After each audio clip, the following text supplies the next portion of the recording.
प्रिय विद्यार्थियों, मैं doctor Shivshankar Vyas, assistant professor, government law PG college Bikaner, LLB first year, paper number 10, professional ethics, lawyers accountability and bar bench relations, वृत्तिक आचार, अधिवक्ता की जवाबदेही एवं बार बेंच संबंध, जो हमारा पेपर है उस पर हम विधिक परिषदें, बार काउंसिल्स अपना टॉपिक शुरू कर रखा है। और हमने शुरुआत की थी कि दो प्रकार की परिषदों की हम चर्चा करेंगे, भारतीय विधिक परिषद और राज्य विधिक परिषद। हमने सबसे पहले भारतीय विधिक परिषद पर अपनी चर्चा शुरू की थी, बार काउंसिल ऑफ इंडिया, और उस दौरान हमने इसके गठन और इसकी लीगल पोजीशन पर हमने चर्चा की। आज की क्लास में हम भारतीय विधिक परिषद, बार काउंसिल ऑफ इंडिया के फंक्शंस, भारतीय विधिक परिषद के द्वारा किए जाने वाले कार्यों पर चर्चा करेंगे कि इसके प्रमुख कृत्य कौन कौन से हैं। Functions of the bar council of India, भारतीय विधिक परिषद के कृत्य या कार्यों पर हम चर्चा करेंगे। एडवोकेट एक्ट 1961 सेक्शन 7 क्लोज 1 जो है वो भारतीय विधिक परिषद, बार काउंसिल ऑफ इंडिया के द्वारा किए जाने वाले कार्यों की चर्चा करता है या उसका उल्लेख करता है। कुछ चुनिंदा इम्पोर्टेंट जो उसके कार्य हैं उस पर हम अपनी नज़र डालते हैं। सबसे पहली बार हम बात करें तो अधिवक्ताओं के लिए प्रोफेशनल कंडक्ट, वृत्तिक आचार और शिष्टाचार के मानक निर्धारित करना। बार काउंसिल ऑफ इंडिया जो है उसका पहला और सबसे इम्पोर्टेंट जो काम है वह है अधिवक्ताओं के लिए प्रोफेशनल कंडक्ट यानी कि वृत्तिक आचार और शिष्टाचार के मानकों को निर्धारित करना। हमने अपनी जब क्लास शुरू की थी बिल्कुल स्टार्टिंग में, तब हमने बात की थी कि हमें किसी भी प्रकार का कोई भी व्यवसाय प्रोफेशन करने की स्वतंत्रता प्राप्त है। ये हमारे भारतीय संविधान के द्वारा हमें आर्टिकल 19 में हमें प्राप्त है। लेकिन उसी आर्टिकल में ये बताया गया है कि इसके लिए न्यूनतम योग्यताएं, क्वालिफिकेशंस और मानक निर्धारित करने का जो अधिकार है वह हर एक प्रोफेशन की गवर्निंग बॉडी को दिया गया है। हर एक प्रोफेशन की अपनी एक गवर्निंग बॉडी होगी जो उसके लिए रूल्स रेगुलेशन, जो कि हम पहली बात कर रहे हैं कि शिष्टाचार के मानक या वृत्तिक आचार का निर्धारण। तो लीगल प्रोफेशन जो हम बात कर रहे हैं, विधि व्यवसाय के दौरान किन मानकों का अनुसरण किया जाएगा। एक व्यक्ति जब विधि व्यवसाय में शामिल होता है, संलग्न होता है, तो उसके द्वारा कौन से कोड ऑफ कंडक्ट का पालन किया जाएगा, उसको किन नियमों की पालना करनी होगी, इन सब का निर्धारण करने की जो जिम्मेवारी दी गई है वह बार काउंसिल ऑफ इंडिया को दी गई है। तो सबसे पहला और इम्पोर्टेंट फंक्शन जो है बार काउंसिल ऑफ इंडिया का वह है अधिवक्ताओं के लिए प्रोफेशनल कंडक्ट, यानी कि अपने विधि व्यवसाय के दौरान वे किस प्रकार से अपना कंडक्ट करेंगे, उनको किस कोड ऑफ कंडक्ट की पालना करनी होगी, उसका निर्धारण करने का कार्य बार काउंसिल ऑफ इंडिया का है। दूसरी इम्पोर्टेंट काम बात करें तो अनुशासन समितियों का गठन करना। बार काउंसिल ऑफ इंडिया के द्वारा क्या किया जाएगा, डिसिप्लिनरी कमेटी जो है उसका गठन किया जाएगा। अगर किसी अधिवक्ता ने, हमने ऊपर क्या बात की कि मानकों का निर्धारण करने की जिम्मेवारी किसको दी गई है, बार काउंसिल ऑफ इंडिया को, और अगर उन मानकों का निर्धारण नहीं किया जाता है तो ये प्रोफेशनल मिसकंडक्ट है, वृत्तिक अवचार।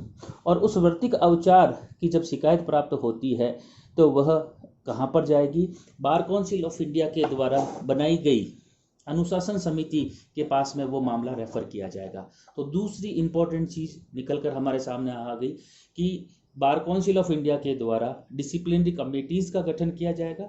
और सबसे इम्पोर्टेंट बात, उस डिसिप्लिनरी कमेटी के द्वारा अपने मामले की सुनवाई करते समय किस प्रक्रिया का अनुसरण किया जाएगा उसका निर्धारण भी बार काउंसिल ऑफ इंडिया के द्वारा किया जाएगा। यानी कि वह जब अनुशासन समिति किसी मामले की शिकायत प्राप्त होने पर कार्रवाई करेगी तो उस कार्रवाई की प्रक्रिया क्या होगी, उसे किस प्रक्रिया से गुजरते हुए उस मामले को सुनना होगा, इसका निर्धारण भी बार काउंसिल ऑफ इंडिया के द्वारा किया जाता है। तीसरी इंपॉर्टेंट चीज, अधिवक्ताओं के अधिकार, विशेषाधिकार और हितों की रक्षा करना। एडवोकेट्स के राइट्स, प्रिविलेजेस एंड इंटरेस्ट की रक्षा करने का जो कार्य है वह बार काउंसिल ऑफ इंडिया के द्वारा किया जाएगा। नंबर 4, लॉ फील्ड में जितने भी सुधार किए जाने हैं, to promote and support law reforms, विधि का उन्नयन और उसका समर्थन करना। विधि में सुधार के लिए क्या क्या आवश्यकताएं हैं, कितनी और हमें गुंजाइश नजर आ रही है कि जो लॉ बने हुए हैं उनमें सुधार करने की आवश्यकता है, उन सब के ऊपर वह चर्चा करेगी। नंबर 5, भारतीय विधिक परिषद राज्य विधिक परिषद द्वारा रेफर्ड मामलों पर कार्रवाई करेगी।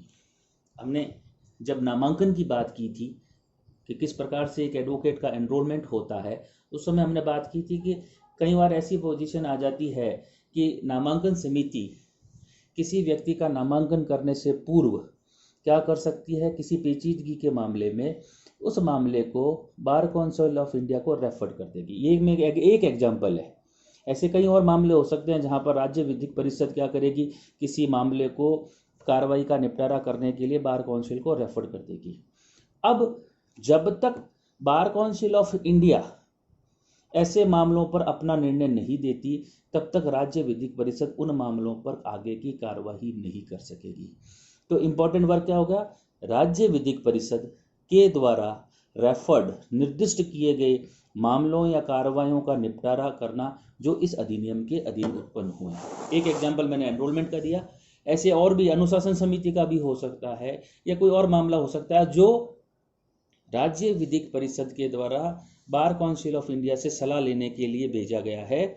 उस पर फिर निपटारा कैसे होगा, जब तक बार काउंसिल अपना निर्णय नहीं दे देती और उस निर्णय के अनुसार ही क्या किया जाएगा, उस मामले का निपटारा किया जाएगा।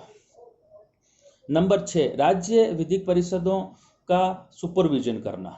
भारतीय विधिक परिषद राज्य विधिक परिषदों का, हमने अपनी पहली क्लास में भी पढ़ी थी कि सबसे बड़ी जो हमारी बॉडी है वो बार काउंसिल ऑफ इंडिया है। मैंने एक एग्जाम्पल के जरिए आपको समझाना का भी प्रयास किया था, जिस प्रकार से हमारा सुप्रीम कोर्ट पूरे इंडिया में सर्वोच्च है और उसके अधीनस्थ पूरे भारत में राज्यों के उच्च न्यायालय हैं, ठीक उसी प्रकार से पूरे भारत की एक गवर्निंग बॉडी होगी बार काउंसिल ऑफ इंडिया, और पूरे भारत में अलग अलग स्टेट बार काउंसिल्स बनी हुई है। उन स्टेट बार काउंसिल का जिस प्रकार से सुप्रीम कोर्ट हाई कोर्ट्स का सुपरविजन करता है, नियंत्रण करता है, ठीक उसी प्रकार से बार काउंसिल ऑफ इंडिया भी क्या करती है, भारत में स्थापित समस्त राज्य विधिक परिषदों का सुपरविजन करना और उन पर नियंत्रण रखने का कार्य बार काउंसिल ऑफ इंडिया का है। सबसे इंपॉर्टेंट नंबर 7 हम बात करें, विधि शिक्षा का उन्नयन करना और उसके लिए मानक निर्धारित करना। To promote legal education and let down the standards of such legal education. अभी वर्तमान में एक बार काउंसिल अपना एक सर्कुलर जारी किया है, आप विद्यार्थियों को नहीं पता होगा, हम टीचर्स के बीच में उसकी चर्चा हुई थी, जिसमें बार काउंसिल ने कहा है कि विधि पाठ्यक्रम के अंतर्गत क्या करना होगा, मीडिएशन का पेपर इंक्लूड करना होगा, मध्यस्थता का पेपर। ये अच्छी बात है कि हमारे सिलेबस में मीडिएशन का पेपर पहले से जुड़ा हुआ है। जो में पॉइंट है कि प्रमोट लॉ एजुकेशन, तो विधि शिक्षा का उन्नयन करना या उसके मानक निर्धारण करना, उसमें उसके द्वारा एक रेगुलेशन के द्वारा ये कहा गया कि आप मध्यस्थता का पेपर जोड़ा जाएगा। तो ये इस पॉइंट को सिद्ध करता है कि बार काउंसिल ऑफ इंडिया समय समय पर ऐसे कार्य भी करता रहता है। फिर सबसे इंपॉर्टेंट बात, यूनिवर्सिटीज और कॉलेजेस को संबद्धता एफिलिएशन मान्यता प्रदान करना। Bar council of India Bharat में स्थापित जितने भी विश्वविद्यालय हैं जो विधि पाठ्यक्रमों को चला रहे हैं या जो महाविद्यालय हैं जो विधि पाठ्यक्रमों को चला रहे हैं, उनको संबद्धता प्रदान करने का कार्य बार काउंसिल ऑफ इंडिया का है। बड़ी ही इंपॉर्टेंट चीज़ है। जब तक बार काउंसिल ऑफ इंडिया से किसी महाविद्यालय को संबद्धता प्राप्त नहीं होगी, तब तक वह महाविद्यालय विधि पाठ्यक्रम को सुचारू रूप से चलाने के योग्य नहीं होगा। उससे मान्यता प्राप्त होने के बाद ही क्या किया जाएगा। और मान्यता कब देगी बार काउंसिल ऑफ इंडिया, जब वे यूनिवर्सिटीज और महाविद्यालय बार काउंसिल ऑफ इंडिया के द्वारा निर्धारित मानकों को कि लीगल एजुकेशन के लिए किसी कॉलेज में क्या फैसिलिटी होनी चाहिए, किसी यूनिवर्सिटी में क्या फैसिलिटी होनी चाहिए, जब तक उसका निर्धारण नहीं होगा उसके द्वारा मान्यता नहीं दी जाएगी। नंबर 9 हम बात करें तो जो लॉ सब्जेक्ट्स हैं, विधि विषय हैं, उस पर सेमिनारों का आयोजन करना, विधि से संबंधित पत्र पत्रिकाओं का प्रकाशन करना और उनको महाविद्यालयों, कोर्ट्स, इनमें सर्कुलेट करवाना, ये बार काउंसिल ऑफ इंडिया का इम्पोर्टेंट काम है। नंबर 10 हम बात करें तो विहित रीति से निर्धनों की सहायता करना, लीगल एड टू पुअर्स, जो निर्धन व्यक्ति हैं उनको विधिक सहायता प्रदान करने के लिए कार्य करना। सबसे इम्पोर्टेंट, भारत से बाहर विधि की जो शिक्षा प्राप्त करके व्यक्ति आ रहे हैं, जब हमने एनरोलमेंट की चर्चा की थी उस समय बात की थी कि क्या कोई बाहर का व्यक्ति भी हमारे यहाँ पर जो लॉ ग्रेजुएट होकर आया है वह प्रैक्टिस कर सकता है। तो बार काउंसिल ऑफ इंडिया ने रूल बना रखा है कि अगर वह देश हमें हमारे अधिवक्ताओं को अपने देश में प्रैक्टिस करने की अनुमति देता है तो हम भी उन देश के व्यक्तियों को, अधिवक्ताओं को अपने यहाँ पर प्रैक्टिस करने की अनुमति देंगे। ठीक उसी प्रकार से बाहर के जो विश्वविद्यालय जहाँ से व्यक्ति लॉ ग्रेजुएट होकर आ रहा है उसको मान्यता प्रदान करने का कार्य भी, जैसे भारत का कोई व्यक्ति है और वो बाहर से लॉ करके आ रहा है तो क्या उस यूनिवर्सिटीज़ को भी बार काउंसिल ने रिकॉग्नाइज्ड कर रखा है तो ही ऐसे व्यक्तियों का एनरोलमेंट होगा। तो इन मानकों का निर्धारण करने का कार्य भी बार काउंसिल ऑफ इंडिया के द्वारा किया जाता है। फिर विधिक परिषदों के लिए फंड्स का व्यवस्था करना और उस फंड को खर्च करने का कार्य भी इनके द्वारा होता है। नंबर 13, अपने सदस्यों के निर्वाचन की प्रक्रिया निर्धारण करना। हमने बात की थी कि क्या होगा कि बार काउंसिल ऑफ इंडिया का गठन जो हो जाएगा वह तो किससे होगा, पदेन सदस्यों से और निर्वाचित सदस्यों से। उसके बाद अपने अध्यक्ष और उपाध्यक्ष का निर्वाचन वह अपने द्वारा निर्मित किए गए नियमों के माध्यम से करता है। तो अपने सदस्यों के निर्वाचन की व्यवस्था करना और इन सब कार्यों के लिए अन्य निर्धारित कोई कार्य है तो उसकी सहायता के, तो उनका भी नियमों की निर्माण करने का कार्य बार काउंसिल ऑफ इंडिया के द्वारा किया जाता है। तो एडवोकेट एक्ट 1961 धारा 7 क्लोज 1 हमें भारतीय विधिक परिषद द्वारा किए जाने वाले कार्यों से अवगत कराता है। इससे अगली क्लास में हम नई चर्चा करेंगे। धन्यवाद।